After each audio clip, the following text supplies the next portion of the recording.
Olá! Seja muito bem-vindo ou bem-vinda a mais um episódio da Vida Secreta dos Outros Casais. Como é que vocês estão? Olhem, tenho imensa coisa para vos contar. Muitos de vocês que me acompanham nas redes sociais já saberão, mas eu no fim de semana estive de viagem, fui até Genebra, na Suíça, que já queria ir há muito tempo, era um destino que estava na minha lista de destinos que eu gostava de visitar brevemente e finalmente dezembro foi o mês. Mas tenho-vos a dizer que venho um bocadinho desiludida, não pela cidade em si, porque a cidade é de facto muito bonita, muito tranquila, também pequenina, ou seja, dá para ver tudo bastante bem a pé, mas porque eu fui no fim de semana em que fazia 100 anos da Maratona de Genebra, portanto, a cidade estava praticamente toda cortada e imensa festa, aquelas carrinhas, sabem aquelas carrinhas da rádio, que as rádios montam quando há festas? Pronto, tinha imensas carrinhas de rádios espalhadas pela cidade, principalmente até nos parques, que era uma das coisas que eu mais queria ver, eram os parques, e estava mesmo muito difícil de circular, não só porque estava imensa gente na rua, o que é ótimo, também dá para ver a energia de uma cidade através destes eventos, não é? Mas estava mesmo difícil para turistar. Senti que era um evento muito, muito deles, muito municipal. Enfim, depois aproveitei também esta escapadinha à Genebra para dar um saltinho a Chamonix. Não sei se diz Chamonix, se diz Chamonix, mas acho que é Chamonix, porque os franceses não colocam o X, colocam Chamonix. Não sei. Mas fomos, Chamonix Mont Blanc, acho que é assim que se chama, o Monte Blanc, não sei bem, que é uma aldeia pitoresca que fica na fronteira franco-suíça, mas pertence à França, e portanto foi mesmo, olhem, foi lindo. Nós temos vista para várias montanhas, inclusive para o Monte Blanc, e para outras que eu já soube o nome, mas entretanto, quando cheguei a Portugal, apaguei esses nomes todos da minha mente, portanto, não vos sei dizer agora de cor. Mas olhem, achei super lindo. Tivemos também azar com o tempo. Isto foi uma viagem de vários exercícios de lidar com a frustração, porque chegamos a Genebra. E foi esta situação da cidade estar em festa e, portanto, não podemos turistar da forma que gostaríamos, acabamos por ver muito mais a periferia da cidade do que propriamente aquilo que estava a acontecer no centro. Depois chegamos a Chamonix e estava a chover e uma das atrações turísticas que nós queríamos fazer, que era andar no teleférico, também não era possível, estava indisponível, estava em manutenção, portanto também não andamos no teleférico e choveu o dia todo. E ainda por cima, uma coisa que nós queríamos muito era ver neve a cair. E também estava a chover, mas não estava suficientemente frio para cair neve. Portanto, enfim, olhem, foi assim todo um conjunto de coisas para gerir, de frustração para gerir, mas acima de tudo diverti-me imenso e acho que isto também faz parte de viajar, não é? Viajar também é um bocado nós aprendermos a constantemente redirecionar a nossa atenção para aquilo que está a acontecer e redirecionar acima de tudo a nossa atenção para novas perspectivas e novas formas de estar na viagem, porque uma viagem nunca vai correr exatamente da forma que nós planeamos. Contadas as fofocas da semana, vamos ao tema de hoje, que é um tema que eu já não trago há muito tempo, que é sobre sexualidade, mais concretamente até sobre sexo. E atenção que eu digo que já não falamos há muito tempo sobre sexualidade, mas é claro que as relações também são sexualidade. O que eu quero dizer é que já não falamos há muito tempo sobre temáticas que se enquadram mais na vida sexual, naquilo que é o sexo propriamente dito, e portanto, cá estamos hoje para falar sobre isso. Hoje vamos falar de uma pergunta feita por uma ouvinte que diz o seguinte: como lidar com a disfunção erétil do meu parceiro? Ele não consegue ficar muito tempo ereto para sexo com penetração. E porquê que eu escolhi esta pergunta para o episódio de hoje? Porque eu tenho tanta coisa para falar sobre este tema e por isso é que o quis trazer para aqui. Mas antes de iniciarmos aqui nos nossos temas, gostava de começar pela definição e pelo contexto da disfunção erétil. Em primeiro lugar, vamos perceber o que é a disfunção erétil. E de forma simples e direta ao ponto, a disfunção erétil é a incapacidade recorrente de nós obtermos, mantermos ou termos uma ereção rígida o suficiente para ter atividade sexual satisfatória.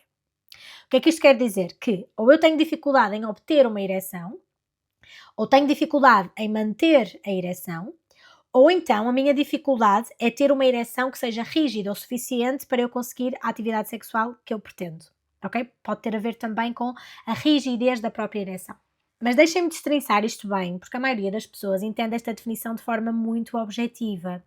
Mas deixem-me dizer-vos que a disfunção erétil não é perder a ereção apenas uma vez, ou de vez em quando, ou porque foram interrompidos, ou até porque durante o momento em que se coloca o preservativo a mente viajou para um sítio qualquer, ou perdeu o entusiasmo porque, enfim, houve uma pausa no momento da relação sexual, ou também não é perder a ereção porque se está muito cansado ou porque se está muito estressado. Enfim, isso é que é normal e esperado ao longo da nossa vida. O que caracteriza mesmo a disfunção erétil, de acordo com o Manual de Diagnóstico e Estatística das Perturbações Mentais, mais conhecido como DSM-5, é que a disfunção erétil precisa de estar presente pelo menos há 6 meses e acontecer na maioria das relações sexuais e não apenas ocasionalmente. No caso, aquilo que está descrito no DSM é que tem que acontecer 75% a 100% das vezes.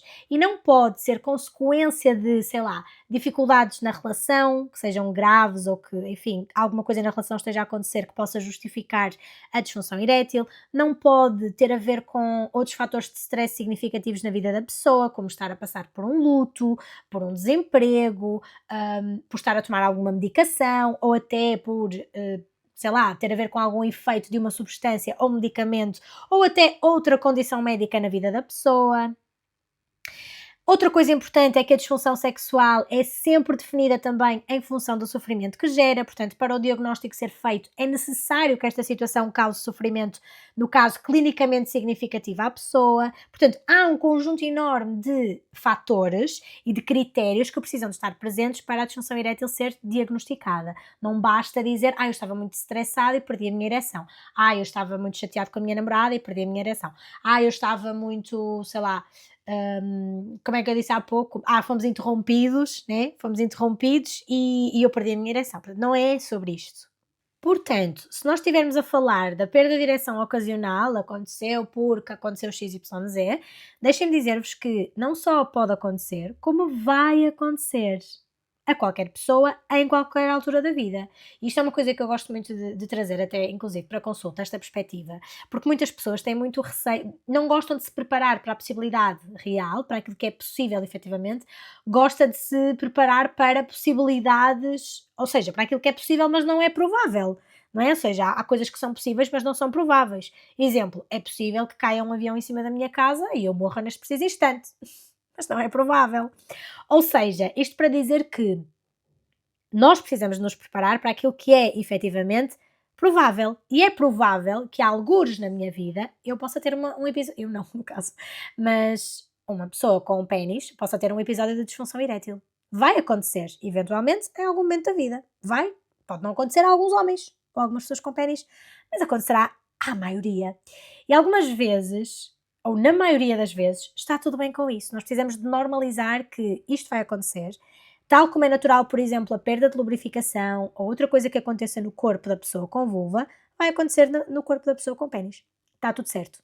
As pessoas com vulva também perdem ereção, não, também perdem lubrificação, também perdem excitação, porque estão a pensar noutra coisa, porque estão cansados, porque estão, enfim, o que quer que seja, né? E está tudo certo.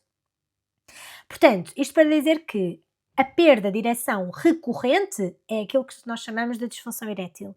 Aquela que é ocasional, à partida, poderá ser, independentemente também da causa, não é? Temos que olhar para a causa e para o contexto desse episódio de disfunção erétil, à partida poderá ser uma coisa que acontece e que está tudo certo. Ou seja, nem toda a perda de ereção é disfunção erétil e nem toda a disfunção erétil é perda de ereção, porque também pode ter a ver com a rigidez. Certo?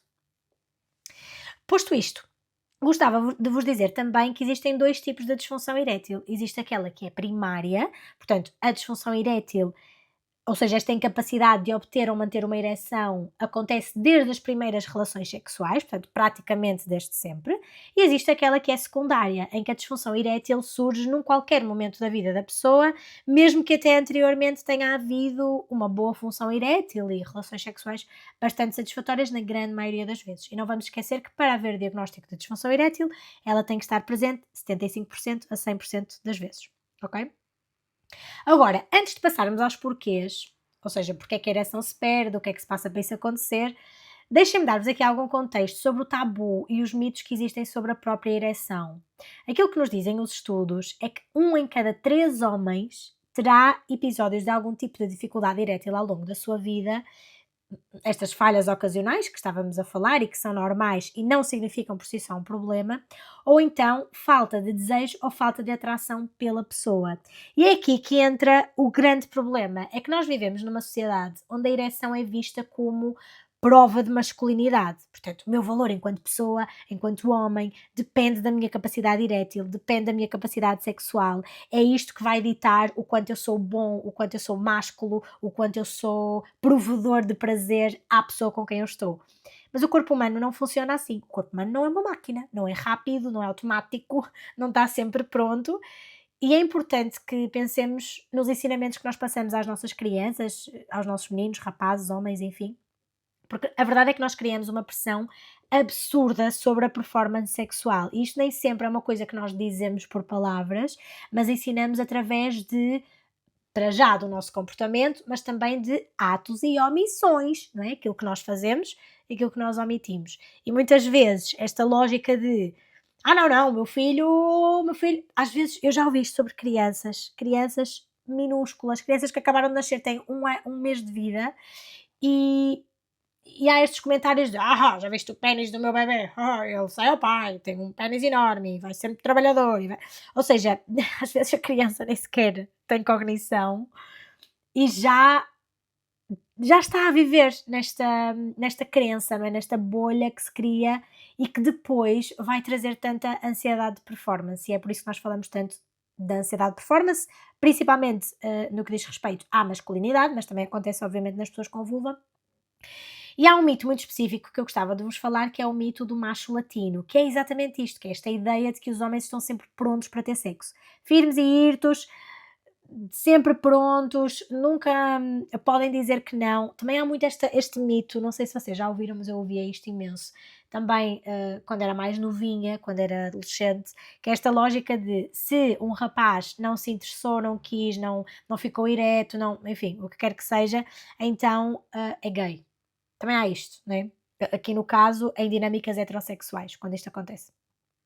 E é por isso que muitas vezes, muitos homens têm dificuldade em falar abertamente sobre este tema, sem se sentirem de alguma forma um fracasso ou uma vergonha, ou até sentirem que estão a desiludir ou a frustrar as expectativas que a sociedade tem deles enquanto homens. Não podem dizer aos amigos, não podem partilhar, porque ficam com esta sensação de que estão de alguma forma a fracassar. E acreditem que eu já ouvi isto em consulta, coisas como: eu sinto-me menos homem, eu não consigo corresponder, estou a falhar, o que é que os outros vão pensar sobre mim, enfim. Mas é esta questão, nós vamos voltar mais à frente. Agora, parece-me extremamente importante que de facto as pessoas com pênis possam partilhar com os seus amigos isto que vai acontecendo. Olha, isto já te aconteceu?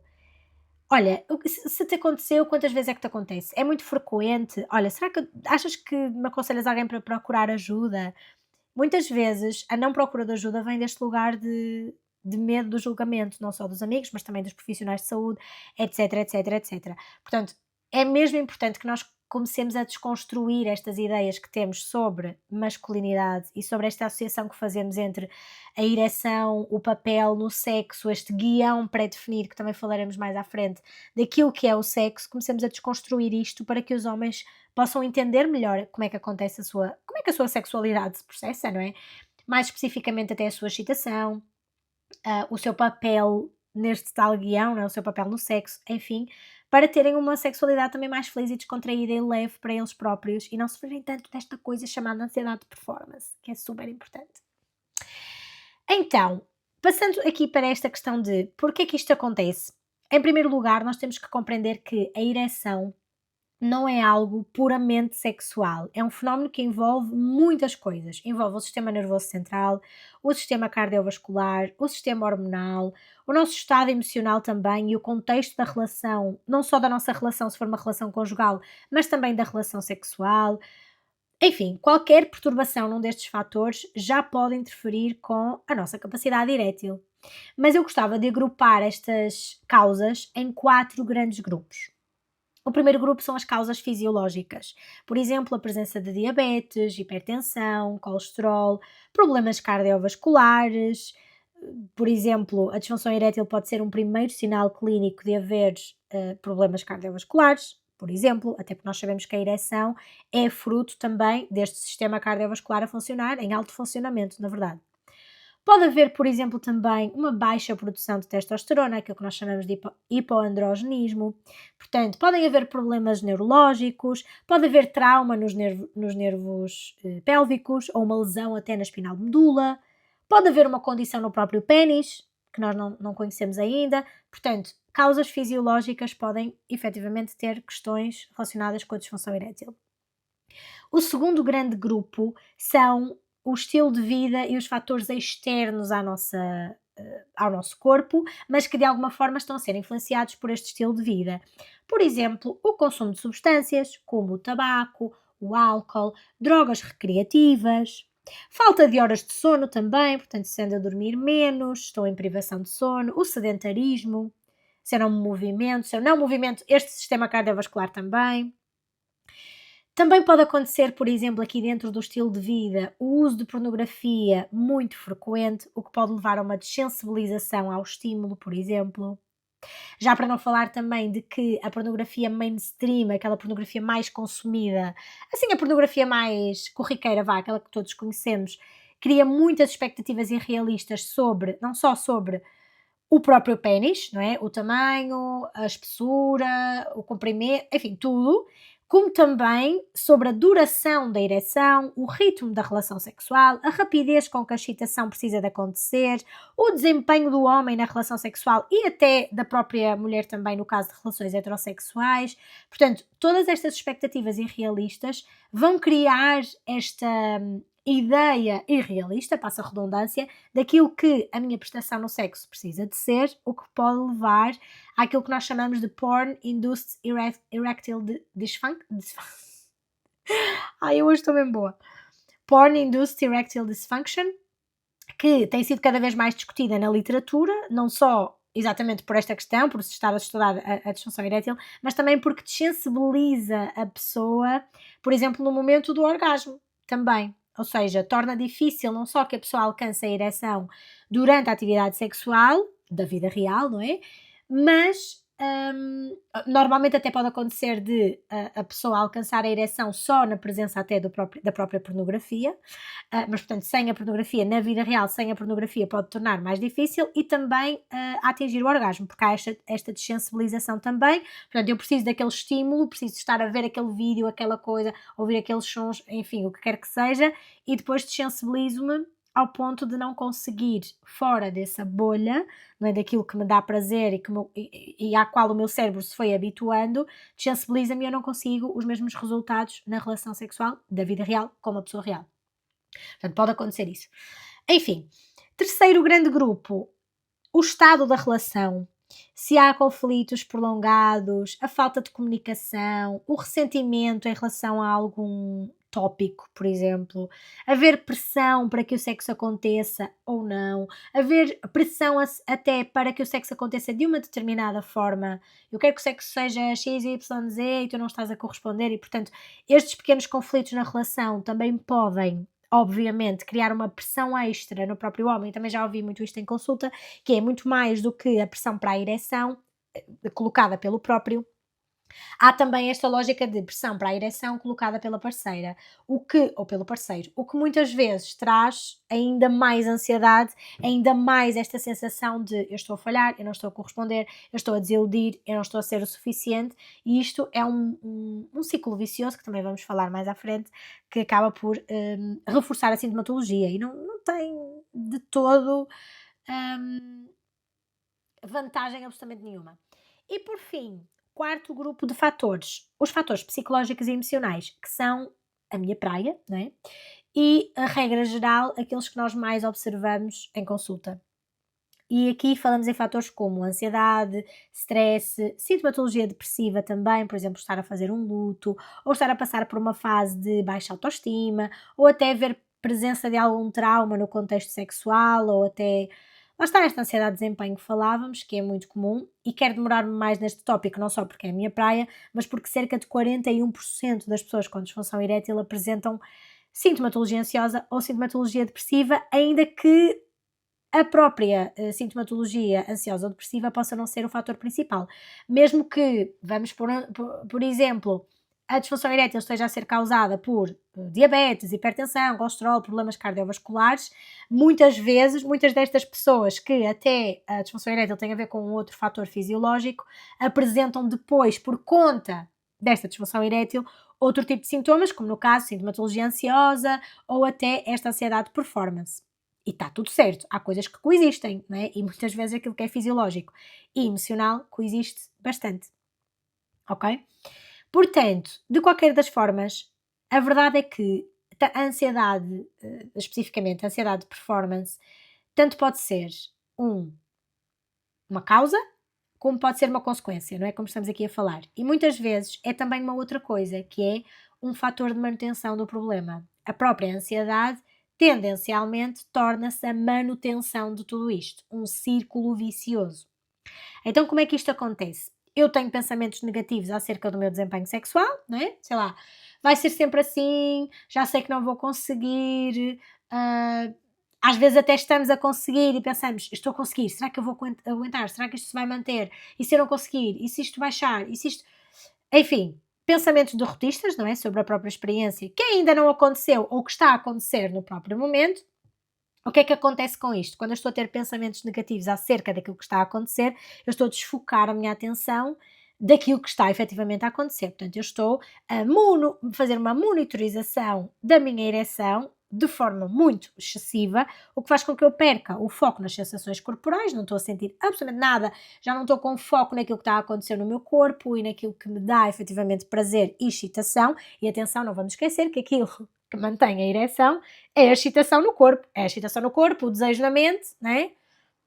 Que mantém a nossa ereção. Portanto, se não só o meu desejo, enfim, o meu desejo que é um processo cognitivo, não é? Está na minha mente, está a ser distraído por pensamentos negativos sobre a própria ereção, como as sensações corporais também vão se desvanecendo porque eu estou a pensar noutra coisa.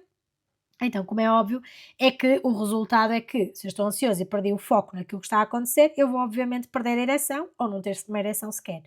Não é? Portanto, há aqui um reforço de tudo isto, reforça não só a disfunção erétil, mas reforça também os pensamentos negativos acerca da própria disfunção erétil. Faz sentido isto? Agora, é importante falarmos também no impacto emocional que isto traz à pessoa e à parceira ou parceiro, no caso. É importante dizer que a maioria dos homens não sabe gerir emocionalmente a disfunção erétil. Não sabe. Porque nós, enfim, nós já falamos sobre isto, nunca lhes foi permitido falar sobre estes temas. Não só sobre a ereção, como também sobre, enfim, outros sentimentos e emoções que a disfunção erétil ativa, e os estudos mostram-nos exatamente isto. Sentimentos de vergonha, de culpa, o medo de perder a parceira ou parceiro, o medo de sentir desejo, porque eu quero sentir desejo, mas não quero sentir desejo porque não quero levar a cabo uma relação sexual, porque, pronto, é aquilo que nós chamamos de evitamento sexual. A autoavaliação negativa também, porque isto mexe muito com a nossa autoestima, com a confiança, como é óbvio, não é? Isto mexe com muitas questões. E que estes sentimentos de vergonha, culpa, o medo, esta autoavaliação negativa, portanto, a autoestima, leva muitas vezes a este tal evitamento sexual. Portanto, eu quero evitar, portanto, de repente eu já estou a sentir todas estas coisas sobre mim próprio e ainda estou a sentir também o medo de sentir desejo ou o medo de querer ter uma relação sexual, porque eu não quero ter que passar por toda aquela frustração, que é toda uma outra, também uma outra emoção para acrescentar aqui, a frustração de ter que viver todas estas coisas outra vez. E muitas vezes isto estende-se também para a parceira ou para o parceiro, que entram neste lugar de: será que o problema sou eu? Será que ele já não me acha atraente? E reparem, é compreensível. Eu consigo compreender que quando uma situação de disfunção erétil está a acontecer, que a nossa mente possa recair para estes lugares, principalmente se já formos pessoas com esta tendência mais insegura. Mas aquilo que a ciência nos diz é que na maioria dos casos a dificuldade não está relacionada com a atração pela outra pessoa. E por isso é que eu estou a trazer isto, porque isto alivia muita gente quando ouvem isto. Portanto, fica aqui dito, ok? não está relacionada com a atração pela outra pessoa. Agora, avançando um pouco mais, quero dizer-vos que e aumentem o som, por favor, aumentem o som do telemóvel, porque eu vou dizer uma coisa importante, que é: sexo não é penetração. Desculpem os vossos ouvidos, quem estava de fones, lamento imenso, mas isto era mesmo importante. E esta é uma das partes que eu mais adoro desconstruir, principalmente no que diz respeito à sexualidade em casal, porque nós fomos socializados para acreditar que o sexo existe em função da ereção. Isto é cultural, muito cultural, educacional, mas não é biológico. Não é biológico. O prazer é um universo enorme. Existem imensas coisas que nós podemos fazer no momento da relação sexual que não dependem nem exigem a presença de um pênis ou de uma ereção.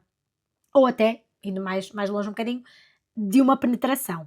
Existem mãos, existe boca, existe a fantasia, existe a fricção, existem jogos de respiração, existem roleplays, existem brinquedos sexuais também. Existe tanta, mas tanta coisa. E de repente nós estamos apenas focadas e focados numa só, que é a ereção. E deixem-me dizer-vos também que nós somos socializados para esta lógica de que, primeiro, de que existe o tal guião da relação sexual, que é damos uns beijinhos e uns amassos e depois o homem penetra a mulher ou o homem penetra o homem, pronto, fica resolvido o tema. E esquecemos-nos de que, primeiro, existe toda uma outra panóplia de zonas erógenas a explorar e também desta lógica de que a mulher ou o corpo com vulva não foi feito à semelhança do homem ou do corpo com pênis. Um corpo é diferente do outro corpo e, portanto, há outras formas de dar prazer a uma vulva que não a penetração. E posso garantir-vos também que muitas dessas formas são até mais eficazes. Cerca de 20% das pessoas com vulva consegue ter um orgasmo, por exemplo, através da penetração sem qualquer outro estímulo. 80% precisa de uma estimulação extra, no caso até externa, a estimulação do clitóris, a estimulação de outras zonas erógenas que sejam prazerosas àquela pessoa e, portanto, eu gostava de vos trazer mesmo esta lógica e nós depois podemos fazer um episódio só sobre esta questão de os nossos corpos serem diferentes e precisarmos de quebrar com este guião daquilo que é efetivamente o sexo e daquilo que dá prazer a cada uma das pessoas. Podemos fazer um episódio sobre isso, mas gostava mesmo de trazer esta ideia para aqui, porque muitas vezes esta lógica de que eu preciso ter uma ereção também vem deste lugar de sem a minha ereção o sexo não acontece ou a minha parceira ou o meu parceiro não tem o mesmo prazer. Isso não é verdade. Portanto, o sexo não acaba quando a ereção não acontece ou quando a ereção desaparece. O sexo acaba quando nós queremos que acabe. E muitas vezes esta lógica de acabar o sexo, terminar o sexo quando a ereção não acontece ou quando a ereção desaparece, é um erro muito comum das pessoas que sofrem com esta condição. Não tem que terminar, ok? E muitas vezes até pode ser um empurrão. Portanto, a disfunção erétil pode ser um empurrão que nós precisamos para expandir o nosso repertório sexual, para quebrar com este guião que estamos a seguir há demasiado tempo. E às vezes, isto não é tão incomum assim, há casais que até têm melhor sexo depois de cortar com esta lógica de que a penetração e a ereção é que são o suprassumo da relação sexual. Garanto-vos, porque muitas vezes e lá está, quebrando com esta lógica de se não há uma ereção, então não há sexo, portanto vamos terminar aqui a nossa tentativa de relação sexual, portanto quebrando com isto, muitas vezes o que acontece é que as próprias pessoas ganham uma confiança diferente na forma como se relacionam e como têm intimidade sexual e faz com que a ereção, não sendo necessária, surja de uma forma natural. Portanto, quando eu não estou focado, enquanto pessoa com pênis, quando eu não estou focado na obtenção da ereção é quando ela acontece, porque eu estou focado noutras coisas, eu estou a sentir o momento, eu estou a viver aquele momento, eu estou a sentir as sensações corporais, eu estou a sentir a excitação que está a acontecer no corpo e na mente e a ereção flui. Assumindo, atenção, fazendo aqui este disclaimer, assumindo que estamos a falar de uma disfunção erétil que tenha causa psicológica e emocional, pode não acontecer se for uma causa fisiológica que esteja a fazer aqui algum impedimento, mas de uma regra de, ai, estou ótima. Regra geral, muitas vezes, até esta lógica de quebrar com este guião e de não terminar com a relação sexual é o empurrão que as pessoas precisam para que a ereção surja de novo. Faz sentido isto? Então, o que é que nós podemos fazer com isto? Antes de avançar, deixem-me dizer-vos que grande parte das pessoas que apresentam disfunção erétil não procuram ajuda. E muitas daquelas que o fazem, regra geral, a motivação para a consulta é a preocupação com a satisfação sexual de outra pessoa. Portanto, a grande maioria das pessoas não procura ajuda e as que procuram é porque estou preocupado que a minha parceira ou o meu parceiro não esteja satisfeito sexualmente. O que faz com que seja pouco provável que os homens procurem tratamento para a disfunção erétil se as pessoas com quem estão, os parceiros ou as parceiras, não estiverem incomodados com esta condição. E muitas vezes, porque é que isto é particularmente problemático? Porque há muitos homens idosos que consideram a disfunção erétil quase como uma consequência natural do envelhecimento e que, portanto, acham que não há tratamento. Que não é verdade. Para outros homens ou para outras pessoas com pênis, também há esta questão do constrangimento e da vergonha, que é uma das principais razões para não procura de tratamento. E quero deixar já esta ressalva de que não há nenhuma vergonha nem nenhum constrangimento em procurar ajuda, mesmo. Está tudo certo e é o que devem efetivamente fazer. Posto isto, deixo-vos aqui algumas dicas. A primeira de todas é despistar as causas fisiológicas. Isto é super importante, porque nós precisamos de perceber se a disfunção erétil está a sinalizar algum outro problema do foro fisiológico, seja diabetes, hipertensão, problemas cardiovasculares, o que quer que seja, que possam estar associadas. Portanto, a minha primeira sugestão é consulta de urologia. Podem até pedir ao médico de família que faça uma primeira avaliação ou até que façam um encaminhamento, o que vocês quiserem, mas só vão, ok? Portanto, urologia, medicina geral, o que vocês acharem melhor, mas vão. Segunda dica, não havendo uma causa fisiológica, portanto já fizeram esta consulta de despiste, está tudo ok. E atenção que também há aqui outra questão que é importante referir, que é perceber se a disfunção erétil também acontece no contexto de masturbação, por exemplo. Será que eu consigo, quando eu quero ter uma ereção até ao fim, se eu estiver sozinho? Isto também é um indicador muito importante e certamente será uma das perguntas a ser feitas pelos médicos durante a avaliação, para perceber se de facto esta disfunção erétil está associada a um contexto muito específico, que é o contexto de relação sexual em casal ou com outra pessoa, ou se é uma disfunção erétil geral, não é, que acontece em qualquer circunstância. Pronto, mas não havendo uma causa fisiológica associada, nós precisamos de trabalhar estas nossas crenças sobre sexualidade e sobre a própria disfunção erétil. Nós precisamos de trabalhar diretamente nesta ansiedade de performance, assumindo que esta ansiedade de performance está presente. E, portanto, nós queremos é quebrar este ciclo, quebrar o ciclo que nós falamos há pouco, o círculo até que nós falamos há pouco, e que é muito importante para nós conseguirmos uma relação sexual satisfatória. Portanto, aqui no caso, nós precisamos de procurar ajuda em psicologia ou sexologia. Terceira dica, largar o controlo e focar no momento presente. É importante nós percebermos que quanto mais eu quero controlar a ereção, menos conseguirei ter o controlo. Muitas vezes é esta sensação de eu quero controlar esta coisa que é tão orgânica e espontânea que o controlo muitas vezes está associado à ansiedade, né? Portanto, quando eu quero controlar uma coisa, eu à partida estou a focar-me demasiado em todos os fatores que me vão fazer perder o controle dessa coisa. E isto vai trazer ansiedade e, obviamente, desfocar, fazer com que eu me desfoque das sensações corporais. Portanto, eu preciso de abrir mão deste controlo. O controlo não vai ser meu amigo, o controlo vai fazer com que eu perca a minha ereção. Portanto, eu preciso me focar nas sensações corporais. Há inclusive técnicas de foco sensorial que ajudam muito nestes casos, por exemplo, usar o corpo como âncora para a mente. Sempre que a minha mente viaja, eu chamo a minha mente para o corpo, o que é que eu estou a sentir. Os cinco sentidos ajudam muito neste sentido também, passa a redundância. O que é que eu estou a ver, o que é que eu estou a cheirar, o que é que eu estou a ouvir, o que é que eu estou a saborear. Portanto, esta é a nossa âncora. Muitas vezes os cinco sentidos podem ser uma âncora para fazer a mente regressar e abrirmos, lá está, a mão deste controle. Neste sentido, nós também podemos usar o Sensate Focus, que é nós tocarmos o corpo da outra pessoa sem um objetivo específico, ou seja, tirar aqui esta lógica de performance ou de penetração da equação. Eu não estou a fazer sexo.